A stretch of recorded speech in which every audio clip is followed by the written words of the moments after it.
السلام علیکم ناظرین، آپ دیکھتے ہیں ہم سوشل ایشوز کے حوالے سے معاملات کو ڈسکس کرتے ہیں۔ آج میرے ساتھ جو بہنہ موجود ہیں، کہتے ہیں کہ کسی کا کوئی ہو دنیا میں۔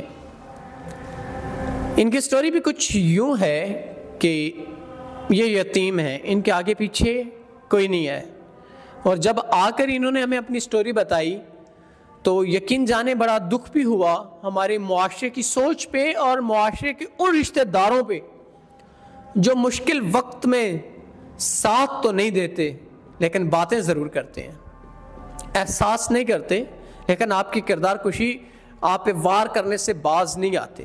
بہن کی طرف چلتے ہیں اور ان سے ان کے تمام تر معاملات کی تفصیل لیتے ہیں۔ السلام علیکم۔ وعلیکم السلام۔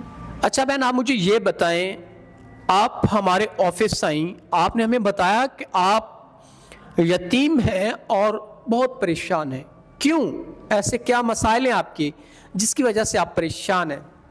جی، میں ایک یتیم لڑکی ہوں کہ میرے والدین فوت ہو چکے ہیں، اور میں کبھی ددیال میں اور کبھی ننیال میں جاتی ہوں۔ وہ پریشان کرتے ہیں، تانے دیتے ہیں کہ اب میں نے اپنا خود کرائے کا گھر خریدا ہے تو وہاں پہ رہ رہی ہوں، تو اس کے لیے آپ کرائے کا مکان لے کے اپنا نظام زندگی کس طرح چلا رہی ہیں ایک یتیم بچے کے لیے جس کے لیے آگے پیچھے کوئی نہ ہو، ہر طرف درندے ہی درندے ہوں؟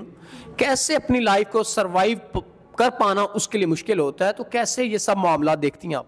میں لوگوں کے گھروں میں کام کر کے وہ جو پیسے آتے ہیں ان سے اپنا گھر کا نظام چلاتی ہوں۔ جو آپ لوگوں کے گھروں میں کام کرتی ہیں ان سے نظام زندگی چلانا مشکل ہے آئی تھنک، تو اب آپ اپنی لائف کو ساری عمر ایسے ہی چلائیں گی یا کچھ بدلنا چاہتی ہیں اپنی لائف کو آپ؟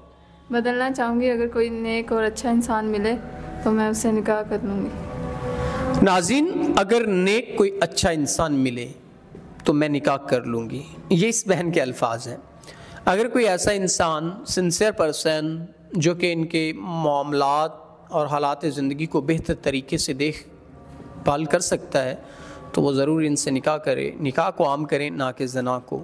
اور نکاح ہمارے آقا دو عالم کی سنت کریمہ بھی ہے، آپ نکاح کو عام کریں۔ اس کے ساتھ اپنے میزبان نواب احمد کو دیں اجازت۔ خدا حافظ۔